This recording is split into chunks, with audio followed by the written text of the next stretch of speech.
I'm Christine Persichetti with this Currents News update. President Biden breaking off from the scheduled events at the UN General Assembly Wednesday to hold a summit with world leaders on COVID vaccines. Currents News' Jessica Easthope has the details. Building vital public trust in the life-saving COVID-19 vaccine. That's President Joe Biden's goal. How he's planning to achieve it: buying and donating 500 million vaccines to low and lower income countries across the globe. To beat the pandemic here, we need to beat it everywhere. President Biden made the announcement Wednesday in a breakaway virtual coronavirus summit with other world leaders who have been gathered for the UN General Assembly. The president is also calling on countries around the world to ramp up their own vaccine manufacturing and donations. We're working with partner nations to increase their own capacity and capability to produce and manufacture safe and highly effective vaccines in their own countries. This announcement brings the total number of vaccine doses the United States has shared to 1.1 billion. We're going to lead with the power of our example, but the only way to get this done is for everyone, everywhere, is for all of us to step up. More than 4.5 million people around the world have died from COVID-19 so far. President Biden wants 70% of the global population to be vaccinated within a year. Jessica Easthope, Currents News. Meanwhile, scientific advisors at the CDC met Wednesday to discuss which Americans should be eligible for a third shot of the Pfizer vaccine.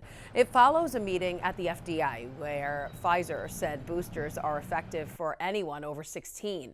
The FDA is recommending them for those over 65 or with serious comorbidities. The CDC decision could come by Thursday. Meanwhile, COVID is far from the only topic driving the agenda at the UN General Assembly. Issues like racism, climate change, and worsening divisions among nations and cultures are taking priority. Chinese President Xi Jinping saying the world is entering, quote, a new period of turbulence as concern rises about a new Cold War between his country and the U.S., something President Biden is promising to avoid with relentless diplomacy. The Taliban is hoping for a seat at the UN table, the Islamic group challenging the credentials of Afghanistan's former UN ambassador and asking to speak at this week's meeting. The General Assembly's 9-member Credentials Committee decides on disputes over seats. Afghanistan is currently scheduled to give the last speech on the final day, September 27th.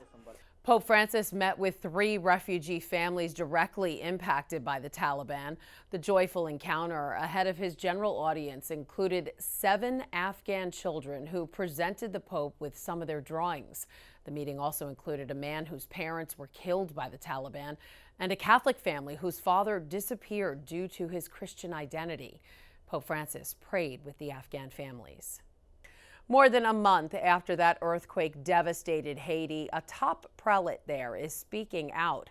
Cardinal Shibli Langlois of Les Cayes asking for international assistance during a press conference Tuesday organized by Caritas International, saying we must help people to hope again, to see hope and move forward with hope. The 7.2 magnitude quake shook Haiti on August 14th. Killing more than 2,200 people and injuring more than 12,000.